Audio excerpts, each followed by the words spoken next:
Greetings and welcome to everyone out there in the zone. I'm Velan Hawkins, your host, and I'm here today with a special show. It's December 31st, 2015, and we've seen a year of some amazing things happen in life and in business. And if you've experienced anything like me, they've been ups, they've been downs. But one of the best things that's happened to me this year is that I've had the fortunate ability to meet some amazing, some incredible people. Today's guest is one of those.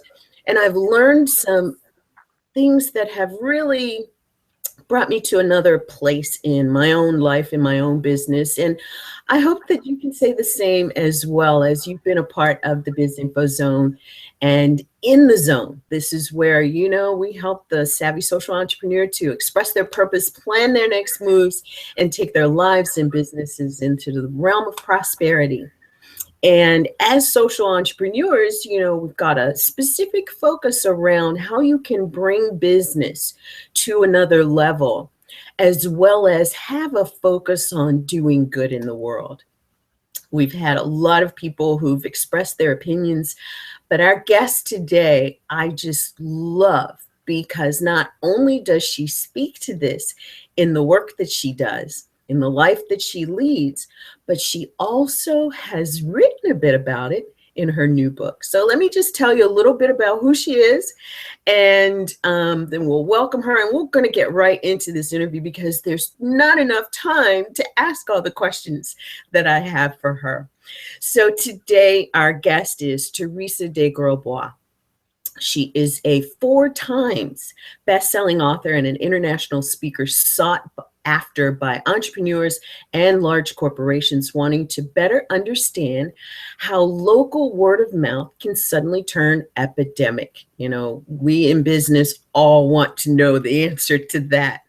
Specializing in topics of influence and success, Teresa has proven track record in understanding word of mouth epidemics, having taken 3 books to bestseller status in only 8 months.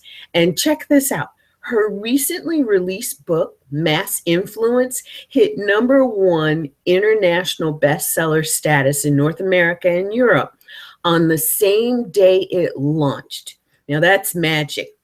Teresa teaches business and marketing courses around the globe, including teaching courses to startup entrepreneurs in developing countries. And as chair of the Evolutionary Business Council, Teresa leads an international invitation-only council of speakers and influencers dedicated to teaching the principles of success. So, without further ado, welcome to Teresa de Grosbois. Thank you for being here today. Welcome to the show. Oh, it's great to be here, Lynn. Thank you for having me. I can't think of anywhere I'd rather be on New Year's Eve. Thank you. That is so cool because, those of us entrepreneurs who are doing business in a big way, doing good in the world, we're looking for some things. And being that it's December 31st, New Year's Eve, the question has come up, how can I do bigger, better in the next year? That's really going to make a difference, not only in my business, in my family, for my customers, but in the world. And I love this because it truly is about emerging and evolving in life and business. And take a minute and tell us what your journey to evolving into this space where you're so dynamic in the world of influence and giving that you are right now. Well, I think like anyone, the biggest part of your journey is the inner journey. How do you overcome your own inner dialogue to get past, all your self-limiting beliefs to step into a bigger game and really become, not only influential, but highly successful in life. And I know I'm preaching to the converted because you teach this stuff, Lynn. And at the same time, like anyone else, I'm a human being and I've had my own journey to overcome of getting past my own negative self-talk too, and it's cool because a lot of research these days is showing that our earliest limiting beliefs are the ones that stick with us the longest.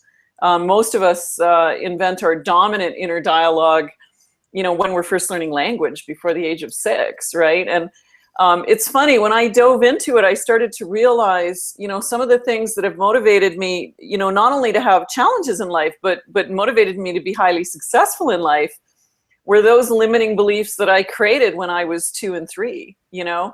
I'm the youngest of a really big family. I'm not only Canadian. I grew up in northern Canada, so I'm like from the Canadian backwoods, right?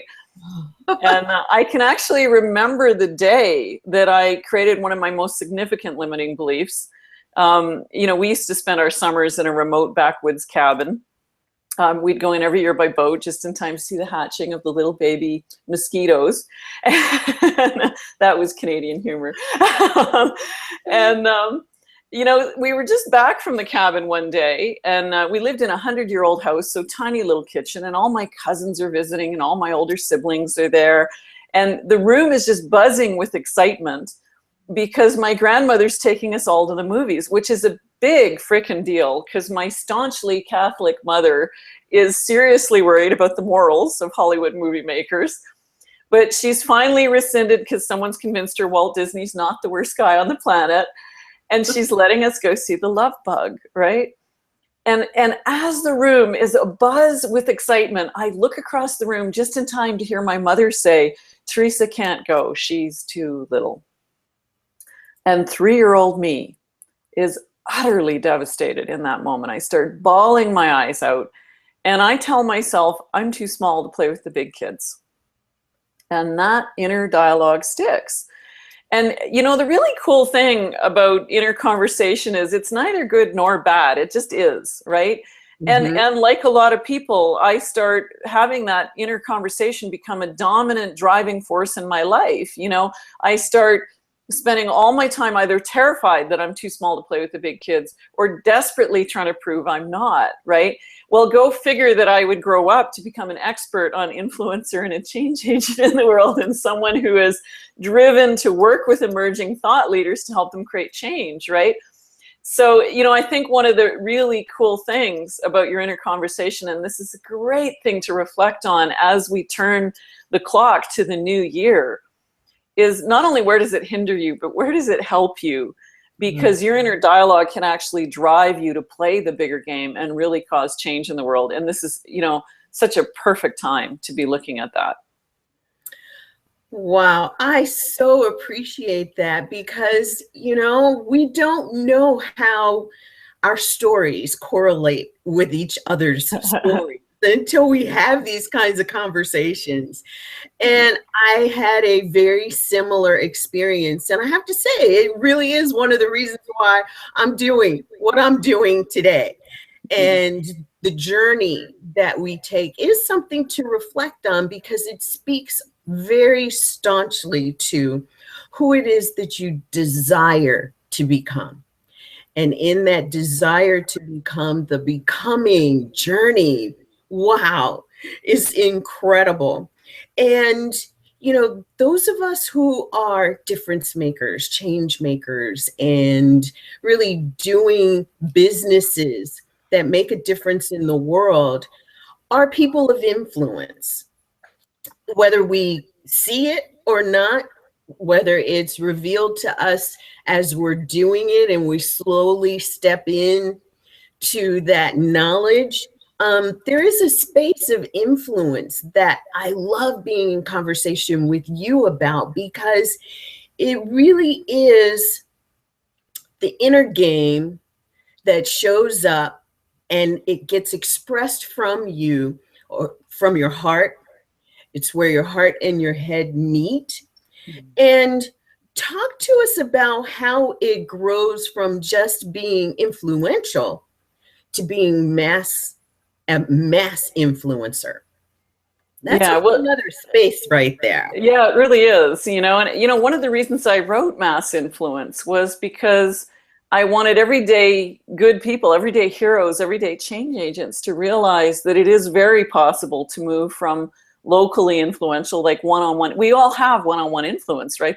All of us have people who know, like, and trust you.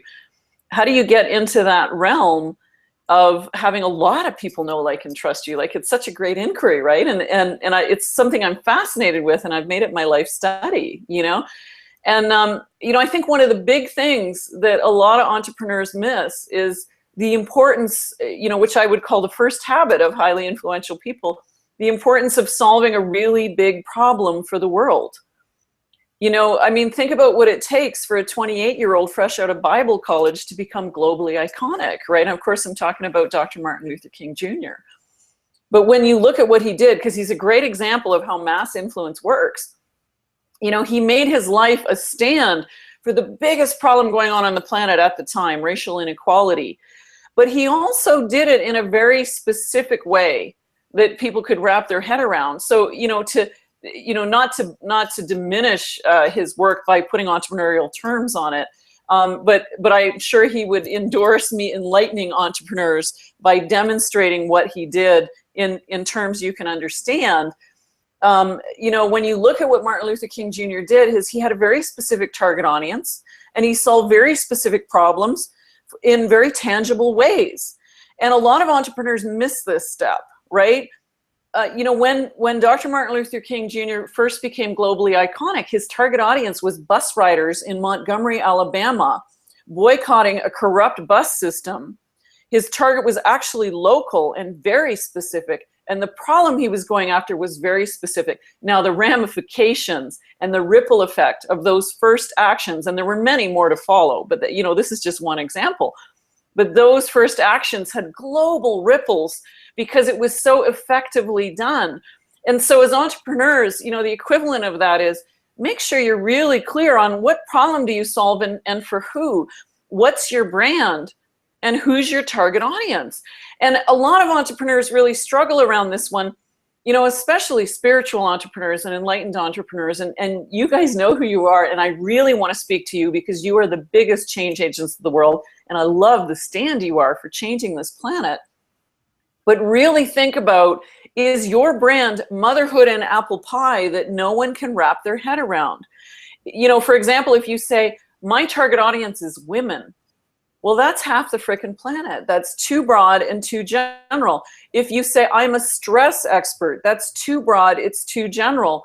You really want to narrow that down. I work with women going through postmenopausal transition that are dealing with high stress in the workplace. That would be very specific.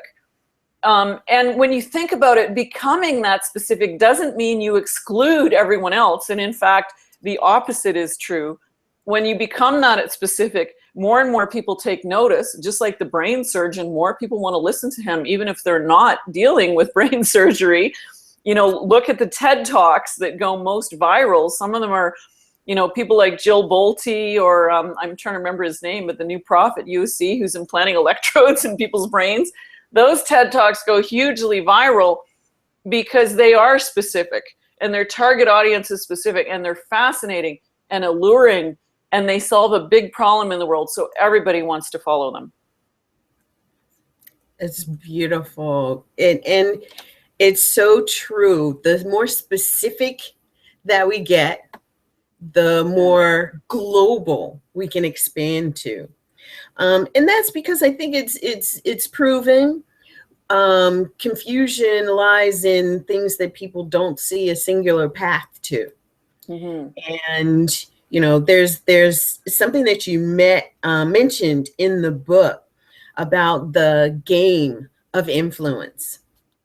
And I love the book, by the way. I want our audience to know, if you haven't gotten this book yet, do that, because it goes beyond the concept of influence and mass influence to really understanding relationship and the game of business, the game of life.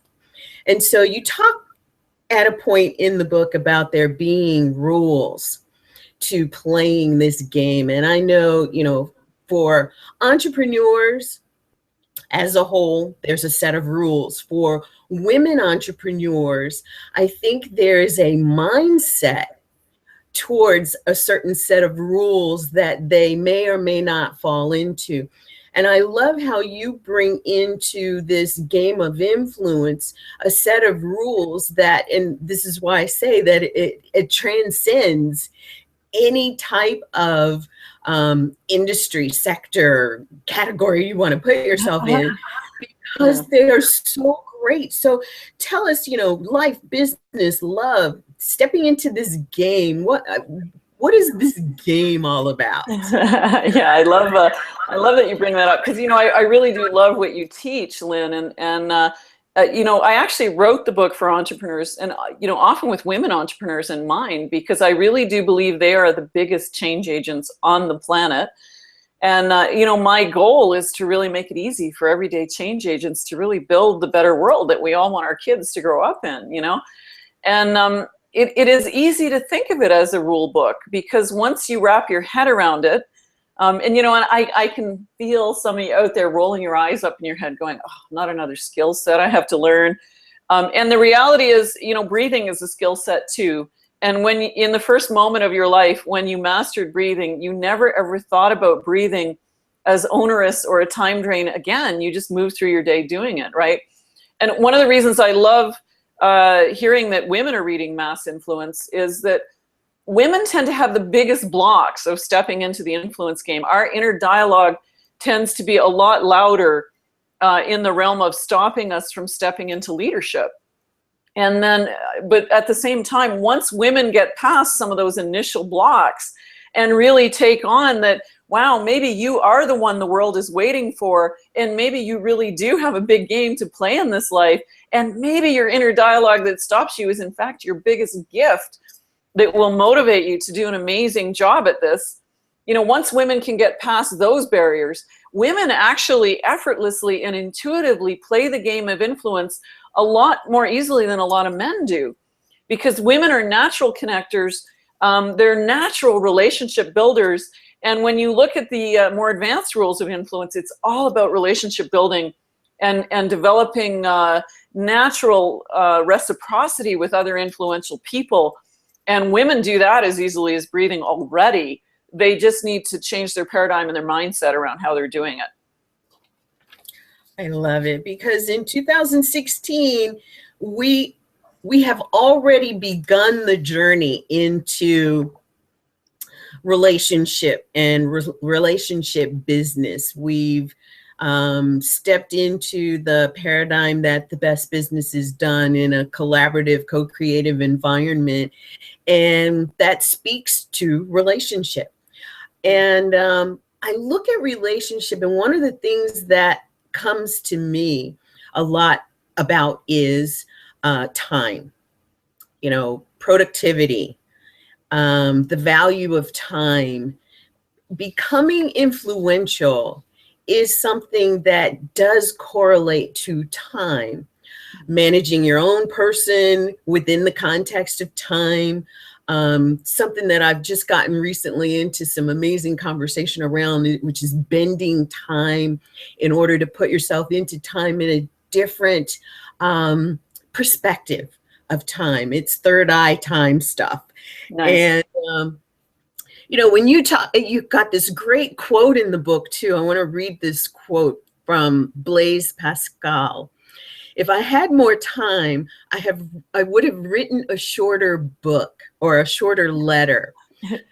I think that is so cool, because you have to stop and think, wait a minute. So talk to us about influence and time, what you're bringing out in relationship to time. Yeah, well, one of the key habits of highly influential people that it's so obvious most of us don't think about it, right?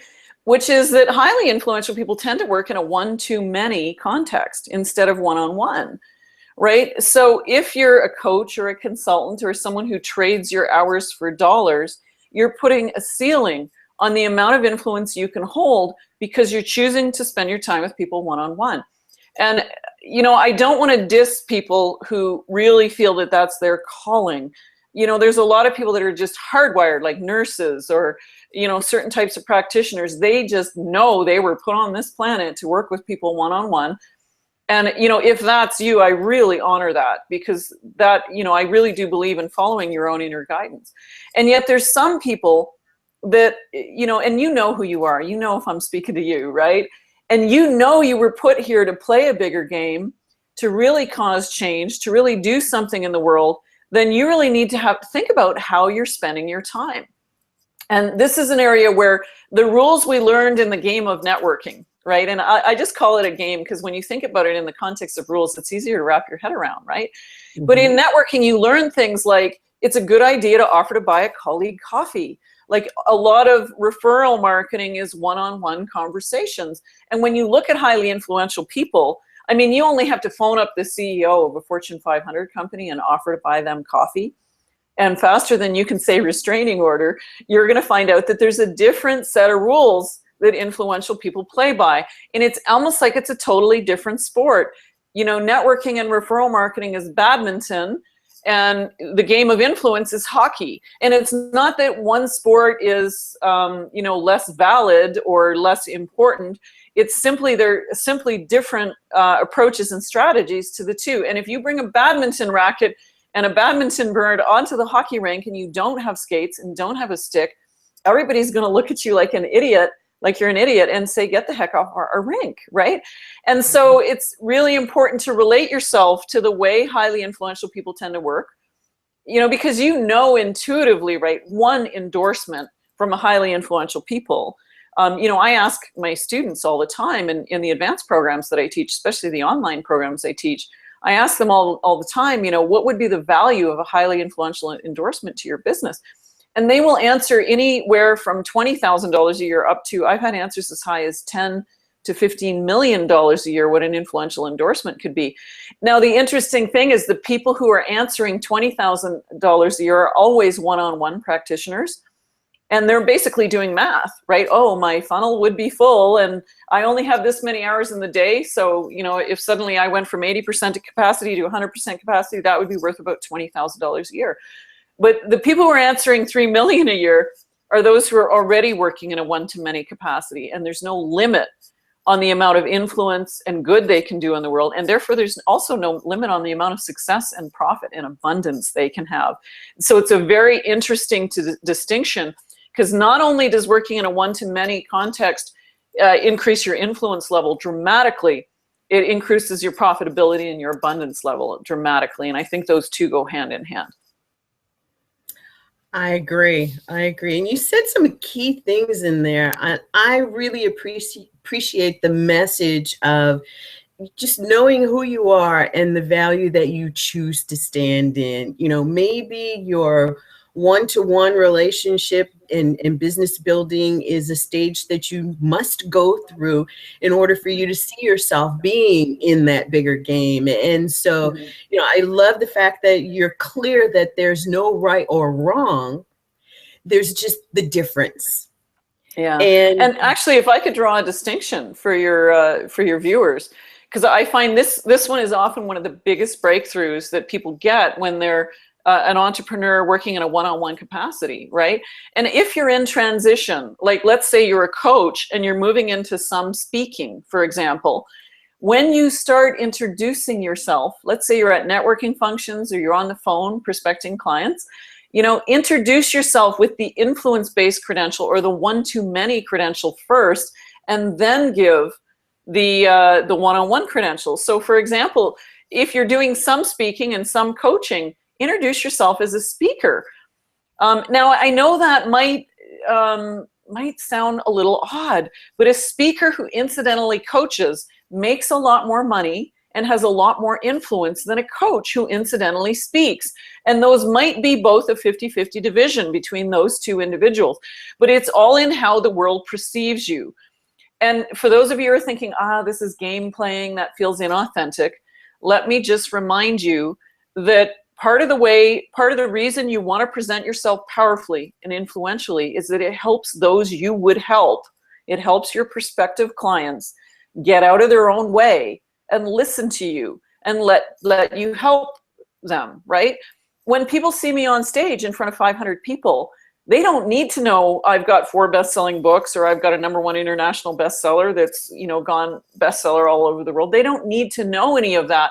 The mere fact that I'm on stage in front of 500 people has them get out of their own way and listen to me and let me help them, right? So when you think about it from the perspective of those you would serve, those you would help, you owe it to them. It's a great service to them for you to present yourself as influential, because, you know, I promise you, when somebody has paid you $1,500 an hour for your consulting, they're going to do their homework.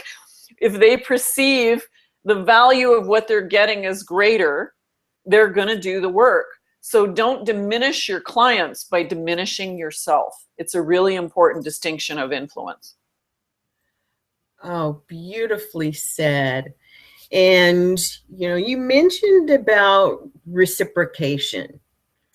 And I know that, I mean, many of us have heard the law of reciprocation, you know, and me being a giver, I give, and, you know, fair exchange in the way of dollars. But you've taken this law of reciprocity into another realm that I don't think a lot of people actually draw the mental inference to. Talk to us a little bit about your views on this reciprocity space. Yeah, well, one of the key habits of highly influential people is that they deal in reciprocity a lot different. And, you know, one of the terms that Shonda Perrin coined in her work, she's another, one of the top communication speakers in North America, actually also my best friend. So I love quoting her. But, you know, Sean is quite brilliant. She talks about the cycle of reciprocity that we tend to build with people. So, you know, reciprocity at its most basic level, Robert Cialdini talks about this in his book, Influence, is just, you know, when you give something to someone, they naturally feel obligated to bring something back, give something back, right? In fact, smarmy salespeople use the basic principles of reciprocity all the time to trick people into buying things, right? Like, let me give you a sample of my product. And then even though you don't really like the product, you'll feel obliged to buy something because reciprocity is at work, right? And in fact, misused, reciprocity often has us feel icky and not want to engage with that person anymore.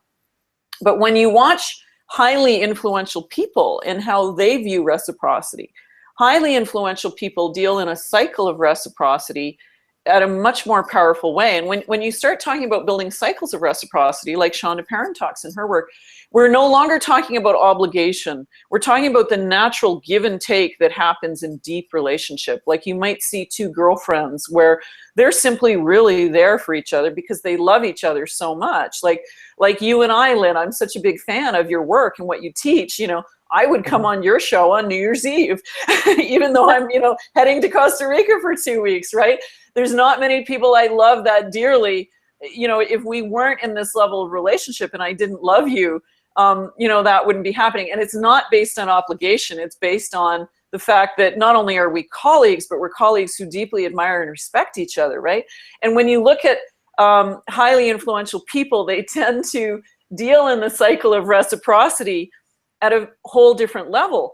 And one of the key habits, and this one's really cool. In fact, I'm going to suggest if you're listening or watching, sit up in the edges of your seat, because when you get this one, this is major breakthrough. Highly influential people deal in the cycle of reciprocity by giving and receiving influence from each other. In other words, influence is like the equivalent of the apple pie that you would bring the new neighbor when you want to meet the new neighbor, right? And this is a tough one to wrap your head around. And once you get it, it's like, wow, this is so cool, right? But influential people tend to endorse and recommend each other, and they do it habitually and naturally and authentically. Authenticity is the key. You know, I would never say I love and admire someone. I wouldn't even come on someone's show if I didn't really love what they teach, because I couldn't authentically say, wow, I love what you teach on their show, right? And there would be no reciprocity there. So watch how influential people tend to operate. They're often endorsing and recommending each other. And underlying it all is the key habit of authenticity, because, you know, as much as reciprocity is important and a key habit of highly influential people, so is authenticity. Oh my gosh, this is just so great. And you bring this in and you've spoken a little bit and given some flavor around social entrepreneurship. And we're in this conversation around giving and receiving, and Bob Burg is one of my favorites, the Oh, I Go love his Giver. book. And Oh, I just got to pull it off my shelf. Hang on. Best business book of all time. If you have not read this, buy yourself a New Year's gift and buy Bob Burg's The Go-Giver. We'll have to tell him after the show that we're gossiping about him, because that's what influential people do. We gossip about each other. This is one of the best demonstrations of reciprocity and how the cycle of what reciprocity works with highly influential people. He'll laugh later. We'll send him a tweet or a Facebook post and say, Bob, we're good gossiping about you on Lynn Hawkins' show. But this is, if you want one great book to read on New Year's Day, pick up that one, because it's a phenomenal book. It truly is. Right after you pick up this one. Absolutely. That was shameless self-promotion. And I love that. We'll get to that in a moment too, because you do a great piece in the book about promoting. But while we're on Bob Burg, I can't get away from the fact that, there are a lot of entrepreneurs, especially women entrepreneurs, who think, I give all the time in my family and, in all of these different places where giving is more of the chore, I'll put it that way. Yet Bob says, and you quote him in your book, giving is not a strategy for doing business, it's a way of life. And when we bring that way of life into not just the work that we do, but into the strategy for growing business, we bring a view of reciprocity that expands into and through fair exchange, because there's sometimes that you give because you don't know what the possibilities of receiving are going to be at the time that you're doing this giving. So talk to us about social entrepreneurship and the theory of reciprocity as it relates to doing good in the world. Yeah, and I love that analogy that you bring that up, because it's so true. It's not about scorekeeping. And, that's why I love to compare this to a game, right? Because when you look at how highly influential people work, you and I shouting out Bob Burg's book doesn't mean Bob Burg owes us a shout out back, and that he's in our debt.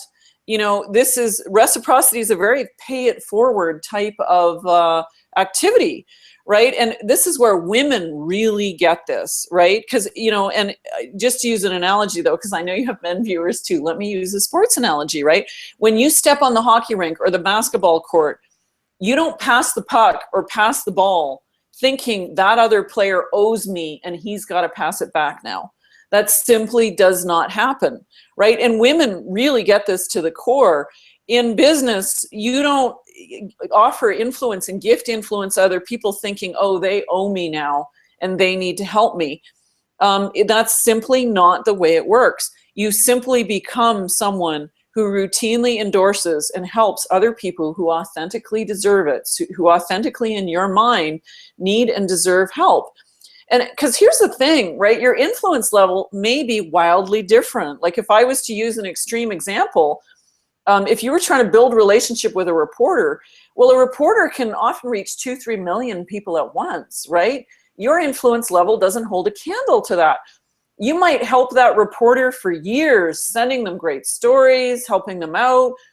And then, 10 years down the road, that reporter might help you back by, covering your book launch, for example.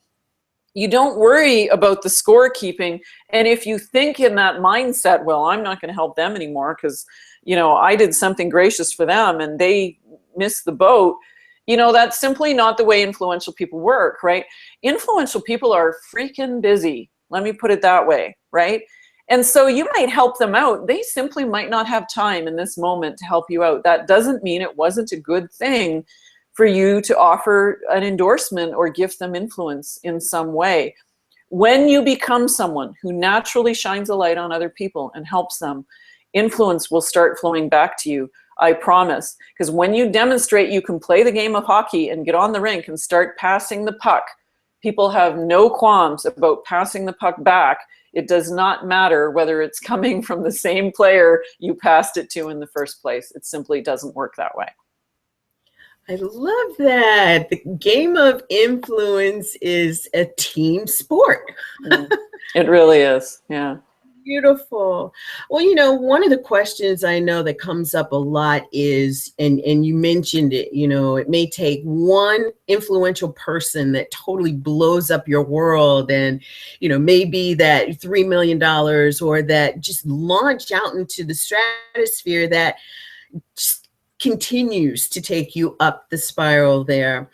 And one of the things that a lot of people wonder is about, how do I ask for someone's help? If I'm one person away, is it what it is that I ask for? Do I ask for help, support, an endorsement, involvement, promotion? What do I ask for? And then I love that. Yeah. So the first thing before you ever ask, just get off the paradigm of asking and offer. You want endorsements on LinkedIn, offer endorsements on LinkedIn. When you authentically endorse people you admire, people are authentically going to start to endorse you back. If you want shout outs on social media, offer shout outs on social media. Whatever it is you're wanting, go start doing it. Just like if you want to get respect, you got to give respect. You want to get influence, you got to give influence, right? I've got a great takeaway actually for your viewers if you want it. You really want to build your influence muscle, take the 30-day influence challenge. Okay, and the 30-day influence challenge is simply this. For the next 30 days, gift out influence 30 times to people you authentically respect and admire, especially those you'd love to build some relationship with, right? And we have an online version of this. The website's right below my name there at Mass Influence the Book. You can go sign up for the 30-day challenge, and we'll send you quick 1-minute emails with video if you want to do the video too. And you can, they're just quick, simple exercises you can do to give you ideas of how you gift out influence. When you routinely get in the habit of gifting out influence, you'll know when you can ask, because you'll be in deep relationship with numerous influential people, and it'll be no big deal. I mean, Lynn, you and I, any day of the week, would reach out and say, hey, I need a shout out for something. Do you mind posting this? And you would as easily shout out something for me as I would for you, because I love your work. I so believe in the stand you are for helping entrepreneurs really get what it means to be successful and awesome. Of course you could ask, and of course I could ask, because and the ask is almost irrelevant at that point. We both are on the same hockey team. We're both change agents trying to cause a different conversation in the world, trying to cause people to live bigger, play bigger, get past their inner dialogue, and really build this bigger world we live in through business, which I believe is the best way to change the planet. Why wouldn't we pass the puck to each other? So the how to ask becomes natural and intuitive. It's kind of like saying, well, how do I pass the puck? It's like when you get on the rink and just start playing hockey, you don't need to ask how to pass the puck. You just pass the puck, right? It's not that deep. The bigger question and the bigger inquiry is, how do I build relationship with, so it's no big deal to ask, how do I pass the puck? You'll just naturally, intuitively know how to do it. I love that. That is such a great view of influence, gifting out influence. I love that, because not many people think about it as something that to ask, you have to position yourself for it. And positioning yourself, as most people think about it, is, okay, what do I have to do to get over here? What do I have to do to get over there? And it's a driving moment, versus being a part of the team. You are in the space of intuitively knowing what to do and when and how. And, all of this is the new thing that we've come into the space of learning. And I love it because there are people who are wondering how to do this. So thank you to our audience. We're here today, New Year's Eve, with fabulous Teresa de Grosbois, who is telling us all about how to become more influential, how to become the mass influencer, and doing that, being that. You be it, you do it, and you have influence. And I love it because Teresa has brought us some really perfect nuggets from her recently published best-selling book, Mass Influence: The Habits of Highly Effective Influencers. And in the book, there's a piece that I stopped at because it was very intriguing for me, where you talk about being a hub for influencers and a hub of influencers. Talk to us a little bit about that and what you mean by that. I think it's one of the best inquiries anyone in business can go in, whether you're an entrepreneur or working for a large organization. When you become someone who brings the influencers of your niche, your industry, your conversation together, and really shines a spotlight on some of the most influential people and really helps the world learn from them and see them, you increase your influence levels dramatically. In fact, if you will gain the influence level of all the people you help. One of the most extreme examples of this on the planet would be Oprah Winfrey, right? Oprah Winfrey, when she first started her show, was not considered an expert on health, empowerment, and spirituality.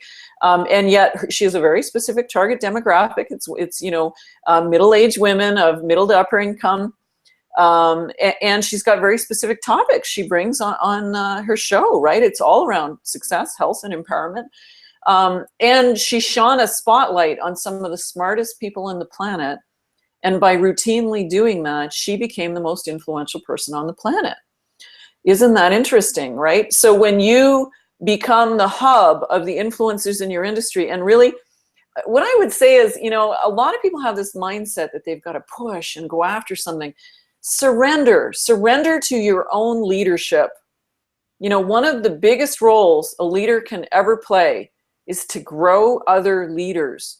The more you grow leaders, the greater your leadership grows, right? So when you become a hub of the influencers in your industry, your primary role is to shine a spotlight on the leaders who deserve it in your industry or your conversation or your niche.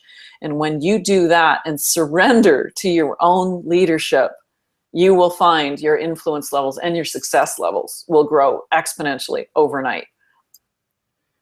Ah, beautiful. Thank you. What a great answer to that question. So I kind of got into this space of conversation around influence. And one of my friends said, what are some of the mistakes that I might make that I can avoid when I'm in this space of taking my influence to another level? And I thought about it, do you have 3 of the biggest mistakes to avoid that you can enlighten our audience about? Well, let's start with the biggest, and because this is the one I see most people get stopped in, and I would affectionately call it the premature ask. And a lot of people laugh when I say that one, the premature what? The premature ask is the equivalent of, you've just moved into a new house and the new neighbor comes over and says, wow, I love that stereo I saw you carrying up the walk. I can't wait to borrow that for my next party, right? And you're rolling your eyes up in your head at this point going, shoot me now, who did I just move in next door to, right? And intuitively you want to meet the new neighbor. What are you going to do? You bring them a lasagna or an apple pie, right? And it's natural, especially for women. And I know you've got a lot of women viewers on your show. We naturally know that you give something in order to kickstart a relationship. Well, but you see the equivalent of this mistake at networking functions all the time. You go to a networking event, and the most influential people in the room at a networking event are generally the speaker on stage or the host. Those are the 2 most influential people in the room. And you'll often see it, the speaker or the host will walk off stage, there'll be a lineup of people there, especially with the speaker, and they will have a product sample or a book or a CD in hand, wanting to give the speaker their work, right? And like, you know, here's an analogy for you, right?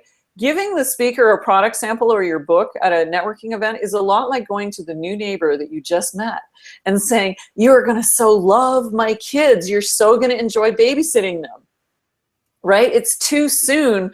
Your product sample, your book, your CD, whatever it is all about you. It's not about what you can do for that speaker. It's a premature ask. Stop giving away your product samples, especially to highly influential people. It might work in one-on-one referral marketing, but in the game of influence, it's a premature ask, right? Offering to buy them a coffee is another example of a premature ask, because highly influential people value their time very differently than people who work one-on-one. And so what you want to do when you're meeting a highly influential person is the equivalent of the apple pie or the lasagna that you bring the new neighbor, is you offer them influence, right? And so what does that look like, right? They might have said they were speaking in Chicago next week. So you might say, well, hey, I've got a lot of connections in Chicago on LinkedIn. Let me give your event in Chicago a shout out. Or I loved what you were talking about. You know, could I write an article for my blog about what you teach? Or I heard you said you have a new book coming out. How can I help? Can I shout your book out? Do you need book reviews on Amazon? What do you need? Those are all examples of how you might gift out influence to an influential person. Follow your intuition. You'll know from what they've been talking about what they need. They will have mentioned several things in their talk. Offer to support them. That's the equivalent of taking them an apple pie. That's what will get you past the gatekeepers and into conversation with them far more rapidly. So stop doing the premature ask, start giving, trusting, and watch what happens to your influence as you build relationship with influential people a lot more rapidly. Beautiful. So that was one, Mm-hmm. the premature ask. Yeah. Give us another one. Okay, so here's another really big mistake. And I alluded to this one earlier, but I think it warrants highlighting. And entrepreneurs make this one all the time. And that is not being really clear on what problem you solve for the world and who you solve it for. And we talked about this briefly at the beginning of the call, and I really want to highlight this because I know this is a lot of you listening, because I've met you. I've met you at events, and I've met you at different functions. You're the people who line up and talk to me from stage when you have this breakthrough. If your brand is overarching, if you can't identify a specific group of people that you are solving a problem for, experiment with really tightening that up. You know, so for example, if you're a stress expert, that's too general. Find something specific. What causes people stress? Well, maybe you're someone who deals with stress during layoffs. And maybe you focus on people, stress for middle managers, having to lay people off. You know, if you were in Calgary right now, that would be a great topic to be on, because, you know, we're the heart of the Canadian oil and gas industry here, and there's massive layoffs going on in our city right now, right? If you're a coach, you'd be making a lot more money in Calgary right now if you were a transition coach, helping people deal with being laid off, right? So you want to look at what problems are really big in the area geographically, or if you're online for the niche market you want to be in. So here's some clues to how you might identify this, right? So here, and you know, a lot of these exercises are in my book, which, by the way, we're now giving away for free on all the digital sites. So if you want to pick up a free copy of my book, go to massinfluencethebook.com, and we've got links there to iTunes and Kobo and all the different sites that you can get it at. But if you want to do these exercises, you can do them with the 30-day challenge. You can download them with the 30-day challenge, and they're also in the book. But really find, you know, that specific problem that's relevant. And the more the problem is relevant to you, the more powerful you'll be at it. So a really good question to ask yourself is, what's the biggest challenge I've ever lived through in my life? You know, maybe you're a cancer survivor, or maybe you've gone bankrupt 3 times and you've dealt with bankruptcy. Or maybe as an entrepreneur, you now have a very successful company because you've had 3 failed companies, and you're really clear on the difference between failure and success in entrepreneurship. Whatever problems you've lived through are the place you'll have the most credibility to talk about. There is nothing like the school of hard knocks to give you credibility in speaking to a specific target audience. So avoid the problem, avoid the mistake of being too generic, too unfocused, and avoid the problem of speaking in solution. And this would be the third problem if you really want to avoid it. A lot of very enlightened spiritual entrepreneurs these days, we've programmed ourselves to speak in positive language and speak in solution. And the challenge with that is the unenlightened still speak in the language of problem. And I like to equate that to wading into the mud puddle so you can help someone out of the mud. The drowning man does not know he needs swimming lessons. He just wants you to throw him the frickin' life ring so he can come back to the boat, right? So don't be afraid to speak in the language of problem in your marketing. That is a gift to those mired in the mud to show them that you can help them. That is beautiful. Thank you for that. Those are 3 very huge keys to the mistakes that we can make and those to avoid, and the solutions that you give to avoiding them. Absolutely amazing. Thank you, Teresa. I want to let our audience know, once again, if you haven't read this book yet, go get it. Amazon, Kindle, wherever you want to, if it's free. It's worth its weight in gold. And the challenge, the 30-day challenge that Teresa mentioned, I want to tell you, I did it. I actually am going to do it again. And 2 of the groups that I'm leading, that I'm coaching, that I'm teaching into, the biggest message is around money. How do I open up my money flow? How do I get more money? I made money in my business, but I'm stuck here. I can't seem to see how to make more, how to do more. Well, regardless of what your business may be capable of doing, if you don't see yourself the way to open the money flow, it's going to be difficult coming to you.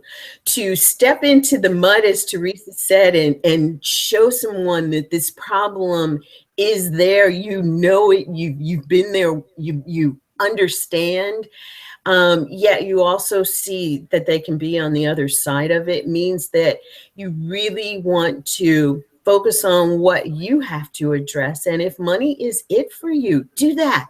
Focus on that so that your business and your message and your influence can open up and go farther as well. And I know for a fact that Mass Influence, the book, is a beautiful way for you to get there. So thank you, Teresa, for your gift. Go to massinfluencethebook.com. Is there anything, Teresa, that you want to tell our audience as we wrap up today? Well, I would just say, especially because it's New Year's Eve, I would just say commit to getting an action around living your dreams, because without action, you're just dreaming. And this is the day to make that decision and move forward. I love it. Thank you so much. And I can only add to that, if you see the doorway and the dream is on the other side, step in. Step into your dream. Step into the new year with a perspective on success that learning Mass Influence could very well be the key to it. So thank you again, Teresa, for being on our show today. I'm so grateful for you spending this time on New Year's Eve with us. I can't imagine a more beautiful way to step into the new year. So thank you so much. No, thank you, Lynn. It's just been a joy. And thank you to our audience. Thank you for being there throughout 2015 with me in the zone, the Biz Info Zone. And we look forward to bringing you more great stuff like this and powerful influencers to help you to learn, to express your purpose, plan your next moves, Get into that inspired action that Teresa mentioned and take your business into higher profits. Because guess what? When you can earn more revenue, you can do more good in the world. And not that earning more revenue is a reason not to do more good. It's just going to make it an easier place for you to stand. And that's what we want for you here in the zone. So thanks for joining us. Happy New Year. God bless you. And we'll see you on the other side in 2016 for another great show. Bye for now and Happy New Happy Year. New Year, everyone.